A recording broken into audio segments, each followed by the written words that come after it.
అసలు repo rate అంటే ఏంటి? ఇది బ్యాంకులు సెంట్రల్ బ్యాంక్ నుండి డబ్బు తీసుకునే వడ్డీ రేటు. ఏదైనా సరే బ్యాంకులు సెంట్రల్ బ్యాంక్ నుండి ఆర్‌బీఐ నుండి అయితే డబ్బులు తీసుకుంటారో దాని రిలేటెడ్‌గా వడ్డీ రేటుపై ఆధారపడి ఉంటుంది. రెపో రేట్ అంటే తిరిగి కొనుగోలు ఎంపిక రేట్ అని అర్థం అన్నమాట. ఆర్‌బీఐ నుంచి రుణం తీసుకోవడానికి బ్యాంకు చెల్లించాల్సిన ఖర్చు ఇది. ఏదైతే బ్యాంకు రుణం తీసుకుంటుందో ఆర్‌బీఐ నుంచి తిరిగి చెల్లించాల్సిన ఖర్చునే రెపో రేట్ కింద అయితే కన్సిడర్ చేస్తారు. ఆర్‌బీఐ నుంచి రుణం తీసుకోవడానికి బ్యాంకు చెల్లించాల్సిన ఖర్చు ఆర్థిక వ్యవస్థలో ద్రవ్యోల్బణాన్ని నియంత్రించడానికి సెంట్రల్ బ్యాంకులు దీన్ని ఉపయోగిస్తారు.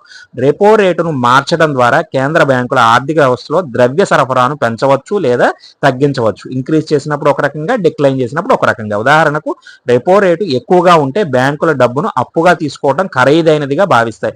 అదేవిధంగా రుణాలపై వడ్డీ రేట్లను పెంచడం ద్వారా బ్యాంకులు ఈ ఖర్చును తమ ఖాతాదారులకు అందజేస్తాయి. సో ఏదైనా సరే రెపో రేటు వాటి ఆధారంగా అయితే ఇది ప్రకటించబడుతూ ఉంటుంది. ఇలాంటి వివరాల కోసం ఛానల్ సబ్స్క్రైబ్